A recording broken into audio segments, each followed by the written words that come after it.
rero nanjye mpita ngira icyizere ndavuga nti uko biri kose nimbyara nanjye umugabo azankunda, tuzabana, tuzaba amahoro kubera ko nzaba naramubyariye. Ndihangana ndamwegera ndamubwira nti mugabo wanjye ntabwo ndi mushiki wawe, ndi umugore wawe ugukunda cyane kandi ndagira ngo nkwibutse yuko uyu munsi nje kukubwira ko nasamye. Ati arandeba mu maso aranyitegereza arambwira ati yoo, ati kumbe warasamye? Ati none se ninde waguteye inda?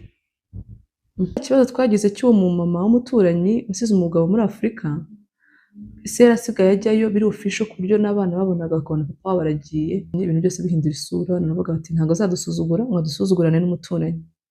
Abana batangira kujya bazamuka rimwe na rimwe bakarunguruka bagakomfaminga ko ari hari ngo bakongera bakamanuka hasi bakabwira mama bati burya papa ari hahandi hejuru ku muturanyi.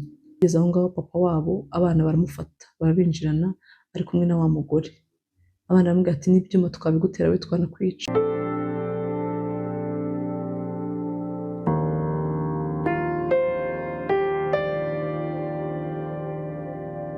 Mwiriwe neza kandi murakomeye aho muherereye mwese, tubahaye ikaze cyane kuri channel yacu, aho uherereye hose wumve ko wisanze. Turabakunda kandi turabishimira ibitekerezo byanyu, message zanyu, comment twarabibonye, dukomeje kubishima cyane kandi tubasaba gukomeza kubana natwe no mu nkuru z'ahazaza. Rero ikiganiro cy'uno munsi ni inkuru twahawe n'umuntu yifuza ko tuyibagezaho, kuko mubizi twe ntago abantu tubagaragaza keretse abaye byifuza, ariko abenshi ntago tugaragaza amasura yabo, baduha inkuru tukayibaha cyangwa se bakaza hano bakayitubwira batigaragaje kuko batifuza ko baba involved cyangwa se famille zabo ngo zibe involved. Rero inkuru y'uno munsi ni inkuru y'umubyeyi yatubwiye uburyo nawe yamenyanye n'umugabo we nk'ibisanzwe, barimaria, barangije kwimaria, byari bimeze neza nta kibazo afite, ariko bigezemo hagati baza guhabwa umugisha, umugabo we abona boss yo kujya kwiga muri kaminuza. Hanyuma ajya kwiga muri kaminuza niho ibintu bisa nkaho byahindukiye, kuko mu myigire yo muri kaminuza yahuyeyo n'abantu benshi batandukanye, umugabo bimuhindura mu mitekerereze cyangwa se n'uburyo yabonagamo umugore we. Yavuze ko mu gihe yagarutse avuye muri kaminuza ageze mu rugo yatangiye guhindura uburyo yamufataga, kuko umugore ntabwo abaga kwambara umwenda mugufi cyangwa ngo yambare ipantaro umugabo amwemereye. Yamubwiraga ko agomba kwambara ibitenge cyangwa akambara amakanzu maremare, ati iyo niyo myenda abantu bari mariye bambara. Ariko avuye muri kaminuza yaje yasirimutse, amubwira ko agomba kujya yambara imyenda migufi, amutegeka kwambara amakanzu magufi, amutegeka kwambara amapantaro, akanamubwira ko agomba gukora makeup, agomba kwiyitaho, ati yewe ndanakwemera uzagende witoboze nawe ube nk'abandi. Umugore akimara kumva ibyo bintu byaramukanze cyane ko atari bimumenyereye, uravuga ati se uyu mugabo uhindutse kano kanya akaba atangiye kunyemerera kwitoboza, akaba anyemereye makeup, akaba anyemereye kwambara imyenda migufi, atarabyemeraga n'iki cyabaye. Umugore ibyo bintu ntiyagira icyo abivugaho, ariko muri uko kwikanga no kumva izo story atangira kwibaza ikintu cyaba cyarahinduye umugabo we. Rero yakoze research, atangira kuzajya amuneka amucungacunga areba ibyo akora. Hanyuma aza kunotisinga ko hari igihe hari amasaha amwe ya 5 z'ijoro zishyira 6 buri gihe umugabo ajya kuri call agasohoka hanze. Umugore aravuga ati ikintu gisoro n'umugabo ni igiki? Rimwe aramwumviriza mu idirishya, yumva arimo aravugana n'undi muntu, ariko amubwira yuko ari single atari married. Ati ngende umusingo, ndi umusore, ni umuntu wakundangiye, numva ndagukunze, ati none niba wumva nawe wankunda twakomerezaho. Ubwo rero muri uko kumubwira gutyo umugore ntabwo yabashije guhita abyakira, yumvishe yikanze cyane, yibaza ukuntu umugabo we ari kubwira abandi bantu ko ari umusingo, ko arimo ararambagiza, yumva biramugoye cyane kubyakira. Rero muri uwo mwanya ntabwo yageze abihevinga cyangwa se ngo agire ikindi kintu icyo ari cyo cyose agaragariza umugabo ko yamenye, cyane cyane ko yamwumvishe ari kumuhengereza, aramwihorera. Ariko atangira gukora ikintu cyitwa gukora research muri phone y'umugabo, akajya areba message, akareba, agacunga asimbutse cyangwa se ateretse phone ku meza, agahita ajya muri message vuba vuba kureba abantu bacata ngo ni bande n'ibyo bavugana. Nuko rero arangije yaje kugwa kuri message z'undi mukobwa yandikira amubwira yuko ari hafi kuza gufata irembo iwabo, amubwira ko ari umusore nta mugore agira, ati nkuko bizi ku ishuri jya mbona ndi umusore nta famille ngira, ndifuza ko wazambera umuryango ukambera umugore. Akibibona kwihangana byaramunaniye, abwira umugabo ati ese niki wamburanye gituma usigaye ushaka kurambagiza cyangwa gushaka abandi bantu kandi ngihari ndi aha ngaha ku bwawe twarabanye mu bihe byose byiza n'ibibi wamburanye iki? Umugabo aramwitegereza aramubwira ati se ndi umugabo wawe? Undi ati nari nzi ko uri umugabo wanjye. Ati reka ntabwo waba umugabo wanjye utarambyariye kuko muri icyo gihe babanye yarataragirirwa amahirwe cyangwa se ngo abone umugisha uwo mwana bari batarabyara. Umugabo amwibutsa ko mu gihe batari babyarana atari umugabo we. Ati se ndi umugabo gute nta mwana wambyariye? Yatubwiye ko icyo kintu cyamubereye igikomere gikomeye cyane, akajya akigendana akibaza se ni iki nshobora gukora kugira ngo uyu mugabo aha agaciro ko kubyara cyangwa se mu mutwe yiyumvishe ko kubyara bitangwa n'Imana atari njye bitanga. Ati birambabaza cyane mbigendana igihe kirekire ari igikomere, ariko arihangana muri izo process zose zo kutabyara z'ubugumba. Umugabo amukorera ibintu byinshi cyane bibi kuko byageze aho umugabo we atangira kugeza n'abakobwa mu rugo akamufosinga kugenda, akamubwira ati genda uva aha ngaha ujye kure cyangwa se ujye gusura iwanyu, agashaka kumutuma ahantu kugira ngo abone uburyo abakobwa baza. Umugore yabyanga abakobwa bahagera akababwira yuko uyu nguyu ari mushiki we atari umugore we. Ati ngashaka guhita mvugiramo aho ngaho, ati nkabona ndebye nabi cyane, ati nkihangana. Ati ariko kuwa gatatu ho yamburiye indero niko nabyita kuko yahise avuga ngo uyu ni umukozi wanjye, ati ntabwo mumubona kuko basanze nambaye igitenge n'iribaya. Ati akimbona ati uyu ni umukozi wanjye ntabwo uyu nguyu ari umugore wanjye. Yavuze ko icyo kintu cyamubabaje cyane kiramubabaza, atavugira ngo muri saro avuga ati ntabwo ndi umukozi wawe ndi umugore wawe. Ati ahita aseka cyane aramubwira ati ariko koko muri rubanda muriyenza, ati uri kundeba unyitegereje ukabona naba umugore wawe ukabona naba umugabo wawe, atubona njye nawe tuberanye. Avuga ko iryo jambo ryamukomerekeje igihe kitari gito. Yatekerezaga umugabo we agafata amafoto ngo agakompara, yareba umugabo we nawe yakwireba akavuga ati koko ko ndi umukobwa mwiza, uyu mugabo koko gute yavuga ngo ntabwo tuberanye, yaremeye ko twimariye tukabana famille ikabizi ko ndi umugore we. Ni iki cyahindutse gituma abona ko tutanaberana? Yego biramubabaza abimarana igihe, ariko arangije arihangana araruca ararumira araceceka. Bigeraho guceceka bimunanira, ahamagara famille avukamo aravuga ati urugo rwaranze, umugabo asigaye azana abandi bagore mu nzu mpari, akababwira ko ndi umukozi, akababwira ko ndi mushiki we, none nagira icyo mvuga ansubiza ambwira yuko tutaberanye. Ati none nzabigenze nte? Famille iramubwira iti nuko zubakwa mwana wacu, guma mu rugo utuze bizarangira, urahava se ujye he? Ntubona ko umaze kuba umugore uzasohoka wongere ushake? Ati natwe nuko byagendaga, ati ariko nubona urabyaye uzakundwa uzaba umwana nk'abandi nta kibazo uzagira rwose. Umukobwa akumva ibyo bintu nyina akamubwira ati rega nanjye ibi nuko byagenze, ati nanjye ntibyari byoroshye, ati rero wowe tuza ugume hamwe, nubona umubyariye akana bizahita birangira bizaba nk'inzozi. Ati rero nanjye mpita ngira icyizere ndavuga nti uko biri kose nimbyara nanjye umugabo azankunda, tuzabana tuzaba amahoro kubera ko nzaba naramubyariye. Nuko umukobwa yihanganira rwa rugo rugoye rw'umusaraba, arihangana bigera aho ngaho yumva ashaka kubivamo. Ati ariko mu gihe numvaga mbivuyemo birangiye, icyo gihe nahise ngira sinyiza umuntu utwite, njya kwa muganga bandebeye barambwira turatwite. Ati sinigeze noga, numvaga ninisukaho n'amazi ye muri douche indiri uhita uvamo. Ati kubera ko numvaga ndi excited, nkumva nta muntu wamvugisha, nta muntu wankoraho, nkumva mbega mfite isi. Rero muri icyo gihe umugabo we yasubiye ku ishuri, bari bafunguye asubira ku ishuri kuko yigaga abayo muri kaminuza, yigaga muri kaminuza abaye ntabwo yatahaga nka rimwe mu kwezi, nabwo yabishatse bitewe n'igihe yumva ashaka gutahira. Ati umugabo ahageze mfite inkuru hano imbere ndimo ndagenda nsomaho, muraza kunyihangana nimubona ndeba hasi kuko yayinyandikiye, ndimo ndashaka gusoma exactly ibyo yambwiye kugira ngo mbabwire inkuru bitavangiye. Nuko ati muri icyo gihe umugabo amaze gusubira ku ishuri nashatse kumuhamagara ngo mubwire ngo aze agaruke mu rugo turebane, mubwire ibyanshimishije, musobanurire ibyishimo mfite by'uko ntwite. Ati umugabo ndamuhamagara telefone ntiyacamo, ntiyanampamagara back, icyumweru kiraza kirashira atanyitaba. Ndangije nigira inama yo kujya ku ishuri muri kaminuza kumureba aho yabaga. Ndagenda ngezeyo bamubwira ko naje kumushaka, umugabo ambonye nkubise amaso ahita abwira abandi bantu bari bari kumwe ati mwegere hirya gatoya mvugishe uyu mushiki wanjye uje kunshaka, atavuga ku ijwi ku buryo namwumvaga. Ndangije numva umutima wuzuye agahinda, ntekereza uburyo ngiye kumubwira inkuru nziza ariko still akirimo kunyita mushiki we, ati numva navuze induru ngascreaminga cyane kubera agahinda nari mfite mu mutima wanjye. Nuko rero ndangije ndihangana ndamwegera ndamubwira nti mugabo wanjye ntabwo ndi mushiki wawe, ndi umugore wawe ugukunda cyane kandi ndagira ngo nkwibutse yuko uyu munsi nje kukubwira ko nasamye. Ati arandeba mu maso aranyitegereza arambwira ati yo, ati kumbe warasamye, ati none se ninde waguteye inda? None se ninde wanteye inda ntabwo ari wowe?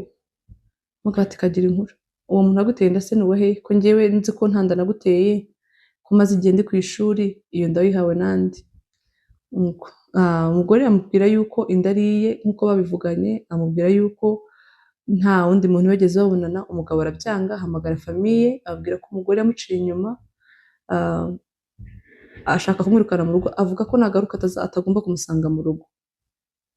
Nuko arangije umugore arihangana aguma aho ngaho mu rugo aramutegereza, ariko umugabo byamwanze mu nda. After 1 week arongera arataha aza kumwirukana. Arangije kumwirukana umugore yahise ajya kwa nyirabukwe kuko baramukundaga cyane.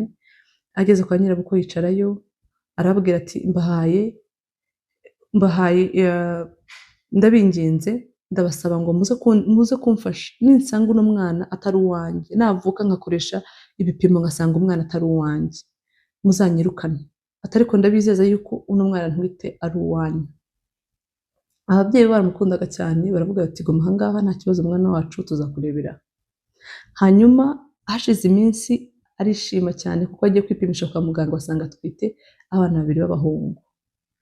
Aranezerwa yumva ko Imana imukemuriye ikibazo cye, Imana imuhaye abana 2 yari yarabuze n'umwe. Mu kubyara rero b'abana be yarangije kubabyara, umugabo ntibavuganaga amezi 9 yose, nta nahayi nta nothing, nta nubwo yageraga iwabo havuka. Hanyuma rero amaze kubyara b'abana umugabo ahita aza yihuta ati ngwino tujye gupimisha bano bana turebe ko ari abanjye. Nuko bajya kwipimisha bageze basanga abana nabi. Ikintu cyamubabaje nuko yasanze abana ari abe, areba uburyo agahinda umugabo yamuteye, ati kandi njye nari ndi sure kubera ko nari nzi yuko nta wundi muntu twabonanye ari we wenyine, ariko ndeba ukuntu anjudginze n'ukuntu anteje famiye n'ukuntu anteje umuryango birambabaza cyane. Nuko rero yaje kugirirwa amahirwe nyuma y'ibyo byose, ibibazo byamubanye byinshi. Umugabo aramubwira ati ariko nubwo abana ari abanjye, ati nta kundi, ati uzagaruke mu rugo rwose nyine tubane kuko ari abanjye. N'umuryango aramufosinga ati mugomba kubana n'umugore, uyu ni umugore wawe, abana n'abawe, wari waragumbye ubonye urubyaro, nta yindi rezo ufite, ugomba kujyana umugore mugatahana mu rugo. Atantwara gutyo ariko wumva nyine tutameranye neza kuko njye ntabwo namwishimiraga namba, nawe ntabwo arakinyishimira na gake kubera ibyo bibazo twageranye. Amaze kugera mu rugo rero baza kugira amahirwe, umugabo yarize kaminuza arirangiza, bigera aho ngaho asaba inzira zo kujya hanze, birakunda bajya hanze, ajyana n'umugabo n'abana be 2. Bamaze kugera hanze rero aho niho urugamba rwatangiriye. Amaze kugera hano muri Amerika ati ibintu byarahindutse cyane, ubisubira rudubi. Umugabo aragenda arampinduka ati nasanze bisaba ko ufunguza konti kugira ngo ujye ubona uko uhembwa hano. Ati ambwira yuko ngomba gufunguza konti kandi konti ngomba gutanga njye nawe tugomba kugira konti imwe nkatanga iyanjye, iyo ku kazi akari bazajya bampemberamo. Ati amafaranga yose bampembaga cyane ko muri Afurika atakoraga, avuga ko sinakoraga nariraga abana. Mu gihe rero nari mbonye uburyo nkora, nakoraga cyane cyane cyane kandi abana banjye bari bakuze, nta deni mfite ryo gukora. Ati amafaranga yose nkoreye umugabo simenye haciye, namubaza savings ikintu kirimo akambwira ko nta mafaranga arimo. Nahamagara iwabo kubabazana kumva niba wenda ariho yaboherezaga amafaranga, umugabo nkasanga niba nta mafaranga ajyayo. Ati ndibaza se amafaranga atajya kwa mama we akaba ntamenya irengero ryayo ajya he? Ati naje kumusuzuma cyane, ntangira gukurikirana ibikorwa bye, mfata telefone ye nsanga amafaranga yashiriye muri Afurika kandi ku mazina y'abakobwa gusa ariho amafaranga ajya. Umugore ati ndababara cyane, mfata umwanzuro wo gufunguza konti yanjye kugira ngo ndebe ko byibuze byagabanya akaduruvayo. Ati nubwo bitamuguye neza ariko nabonaga ariyo nzira yonyine isigaye. Aha ati rero byaje kuzamo ikibazo kuko hari umugore babanaga muri apartment wasize umugabo muri Afurika, umugabo aramwinjirira, arangije kumwinjirira umugabo aragenda arabura pe! Yava mu kazi agahitira muri ya nzu, akabeshya umugore ko yagiye muri Uber. Ati mba aho ngaho nkibaza se umugabo ujya muri Uber income ntiyiyongere bimeze bite? Ndamutrakinga kuko nari muzi nsanga yinjiriye wa mugore udafite umugabo wasize umugabo muri Afurika. Ati ndihangana ariko noneho intonganya ziba nyinshi, kwihangana birananira, nkareba ukuntu ubuzima bw'ahangaha bugoranye, nkareba uburyo umugabo yiboneye undi mugore ndi hano, ati birambabaza biba ngombwa ko noneho mubwiza ukuri. Ndamubwira nti rero njyewe nawe ntabwo nzigera nihanganira kino kintu ujya unkorera, ibi bintu unkorera bigeze ku musozo ntabwo ibintu nzabyihanganira. Ati urugo rwacu buri gihe duhora dutongana, dutukana, twarakaranije, tutavugana. Abana banjye baranyitegereza barambwira ati mama ubundi wowe uriya mugabo mwarakundanye? Ati ndabareba mbura icyo basubiza. Barambwira turatubwira uriya muntu mwashakanye mukundanye? Ni iki gituma mu rugo rwacu hahora imyiryane, buri munsi mwashwanye, buri munsi mwagiranye ibibazo, buri munsi uyu n'uyu? Ni iki gituma wowe uhora ushwana na papa? Ati nyamara nubwo uwo mugabo yagiraga amahane gutyo kandi ari umugabo utumva, nta na rimwe yigeze yegereza abana. Abana baramutinyaga, yahoraga adashaka kubegera, adashaka kubaha care, abana bakumva n'ubundi batamukunda. Ati ntabwo bamwisangagamo n'ubundi ni njye biyumvagamo, ni njye babazaga byose. Ati rero amaze kumbaza bansobanuza, mbabwira uburyo byagenze, mbasobanurire neza impamvu ituma papa wabo iteka ryose arugaruka mu majwi, ikintu cyose cyabaye mu nzu turi gushwana, icyabaye cyose turi gushwana, ni iki cyabaye? Ati aho rero niho izingiro ry'ibibazo byanjye biri. Nibajije ko ngiye kugira inama abana, ngiye kubwira abana uko isi yangize, ngiye kubwira abana icyo mpfa na se, kugira ngo ndebe byibuze ko abana bajya ku murongo, bakazaba abagabo, bakamenya n'ibijya mbere, kuko bari bamereye nabi bandembeje bahora bambaza. Nuko aticaza aba bana be bombi impanga ze, arazibwira, azibwira ibibazo agirana na se, azibwira yuko papa wabo ari umubyeyi ubakunda kandi umubyeyi mwiza, atari ko atangiye kubivuga bimwanga mu nda. Abana baramubwira ati ibyo ngibyo ntabwo ari byo dushaka ko tubwira ukuri kw'icyo mupfa. Nuko abwira abana ikibazo cyose, arabasobanurira ukuntu muri Afurika byagenze, ibibazo bagiranye, abasobanurira detaye zose z'ubuzima yaciyemo na papa wabo, amubwira uburyo n'igihe basama papa wabo atigeze abyishimira, yamushinjije ko atari abe, amubwira ko ibyo byose nizo ngaruka z'ibikomere zituma bahora bashwana, kubera ko bagiye babanaho nabi mu minsi ya mbere bakiba muri Afurika. Bati none se aho agereye aha n'ubundi ko mukomeza mushwana bimeze biti? Aravuga ati n'ubundi so ntiyahindutse bana banjye, n'ubundi aracyandikira ab'abakobwa, amafaranga aracyaboherereza, ni icyo dupfa yuko amafaranga aticara muri runo rugo ahora aba yayohereje. Abana rero birababaza cyane, bavuga yuko bagomba ati nuko byagenze, ati nta kibazo, ati ntibagira icyo bereka nyina, bamera nkaho nta kibazo, ariko barangije batangira gutrakinga papa wabo. Papa wabo aho agiye hose abana bakamwomeka. Bari bamaze kuba abana bakuru, bagashaka kumenya ibyo se akora n'icyamuteye guhinduka bingana gutyo.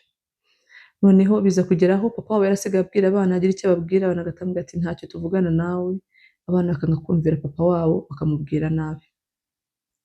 Mama wabo rero atangira kubwira abana ati nubwo nababwiye nagira ngo mube abagabo, sinagira ngo mbateranye na papa wanyu, nshaka ko mukomeza mukaba abagabo ku buryo muzajya mwubaha papa wanyu, mukamukorera icyo ababwiye, niko kunyubaha nanjye. Ariko abana siko byari biri, barasaga nk'abari kundwanirira ariko batabimbwira. Rero cya kibazo twagize cy'uwo mumama w'umuturanyi usize umugabo muri Afurika, se yarasigaye ajyayo biri official ku buryo n'abana babonaga bakabona papa wabo aragiye, bakabona azamutse kuko twabanaga muri apartment, ngo bakabona arazamutse, bakabona arazamutse, bakabona arazamutse. Ati rero icyo kintu cyo cyatumye ibintu byose bihindura isura, naravuga bati ntabwo azadusuzugura ngo dusuzugurane n'umuturanyi. Abana batangira kujya bazamuka rimwe na rimwe, bakarunguruka bagakonfaminga ko ari hari, ngo bakongera bakamanuka hasi bakabwira mama bati burya papa ari hahandi hejuru ku muturanyi. Rero ntabwo byakomeje gutinda, byageze aho ngaho papa wabo abana baramufata barabinjirana ari kumwe na wa mugore. Abana baramubwira ati n'ibyuma twabigutera we twanakwica. Bamubwira ibintu byose biteye ubwoba, atari ko kubw'amahire ntibateranye ibyuma kandi ntibarwanye, kuko papa wabo na wa mugore bagize ubwoba, batinya abasore babiri, baca bugufi, baraceceka. Abana rero baje kumanuka bagaruka mu rugo babwira mama wabo ko byagenze, mama wabo arababara cyane aravuga ati bana banjye ntabwo mugomba gukora gutyo, nubwo byaba ari bimeze biti, nubwo papa wanyu yabahemukira bingana gute, ntabwo mugomba kumwitura ikintu kingana gutyo, ni umubyeyi wanyu mugomba kumwubaha. Bagera aho ngaho abana batangira kujya babona mama wabo bakamubwira ati ntutubwire bya bindi byawe, ati ugiye kutubwira bya bindi byawe. Ati icyambabaje kurushaho byarangiye abana banjye bagiye mu rumogi, mu biyobyabwenge, batangira kunywa ibiyobyabwenge, abana baragenda barahinduka, mu cyumba najya gusasa nkasangamo ibiyobyabwenge mu cyumba, babisangira, byarabaye ibintu nyine bikomeye cyane, papa wabo atakivuga, papa wabo agira ngo agire icyo avuga agahita amubwira ati wowe tuzaguhamagara polisi bagufunge burundu. Papa wabo abona birakomeye, agenda ava muri rwa rugo, ati aragenda arambwira ati sinzagaruka muri urwo rugo n'abahungu bawe batazanyiyicira, abahungu bawe ntabwo nshaka, ubigumanire sinshaka kuzagaruka mu rugo rwawe. Nuko rero wa mubyeyi ati abana banjye nanjye mbona barimo baragenda ndi kugenda mbabura, deja se naramubuze, ati ariko n'abana banjye ndi kubabona bagenda babaye abanywatabi, abana banjye barahindutse bitwaye nabi, ati kandi nari nzi ko ndi kubikora kugira ngo ngorore abana banjye mbereke inzira y'ukuri, mbereke umucyo kuko bakomeje bandembye bashaka ukuri, ati ariko nasanze icyo nagiriye abana banjye aricyo kigiye kubahitana. Ati none ndifuza ibitekerezo byanyu, inama zanyu, n'iki nakora, n'iki nakoze kitari gikwiye, kandi se n'iki nakora kuri ubu ngubu ndebe ko nakwigarurira abana banjye babiri bonyine nabyaye, nkareba ko abana banjye bakagaruka mu rugo, nkareba bazi ko n'umugabo yangarukira twongera tukagira umuryango mwiza. Aravuga ati ndabizi ko abantu batanga ibitekerezo bitandukanye, abantu mushaka kungira inama uko mwumva ibintu uko mubitekereza, atari kuko mwumva muze kubimbwira biraza kumfasha ndebe ko narengera cyangwa se nkaramira ubuzima bw'abana banjye ndi kubona bagenda mbabona. Nuko ikiganiro cy'uno munsi niko kimeze, iyi niyo nkuru twahawe n'umubyeyi wifuje yuko tubasangiza mukaza kumuha igitekerezo cy'uko mubyumva. Rero nyaboneka muze kutubwira uko mubyumva muri komenti, mu mutwe umwe burya wigira ibisazi. Rero mwe muri benshi turabizi ko muri budufashe, igitekerezo cyanyu kiraza gufasha umubyeyi, kiraza gufasha abana, wenda hari n'icyo cyahindura, kandi byibuze harimo n'inama yambwiye ko yakwifuza yuko mbwira ababyeyi we ari bureminga ko ashobora kuba yarakoze ikosa ryo kubwiza abana ukuri. Aragira ati nshobora kuba narabwiye abana banjye ukuri ko ariko kubishe, rero niba ari byo mwigireho, kandi niba hari indi nzira nabikoramo murabimpamo muri comment, biraza kumfasha bifashe n'abo babyeyi bandi bashobora kuba bifuza kugira icyo bahindura cyangwa se turi muri situation imwe. Hanyuma rero mwakoze cyane kubana natwe, Imana ibahe umugisha, mukomeze musubscribinge, mulakinge, musharinge ibiganiro, muduhe comment, mutubwire uko mubyumva, mutubwire icyo twahindura. N'umuntu ufite inkuru yumva yifuza kutugezaho atifuza ko agaragara ariko yifuza ibitekerezo by'abavandimwe n'inshuti, turi hano, ndaza gushyira nimero hasi muri kino kiganiro, ushobora kujyaho ukatwandikira ukatubwira icyo wifuza ko twagufasha n'uko twagufashamo. Harimo abantu benshi hano bafite umutima mwiza, cyane cyane ku kiganiro twakoze ubushize twabonye abantu benshi bagiye baza baduha ibitekerezo n'inama. Mukomeze muhabwe umugisha kandi mukomereze aho ngaho, turabakunda cyane. Murakoze, mugire umunsi mwiza, Imana ibarinde. Bye.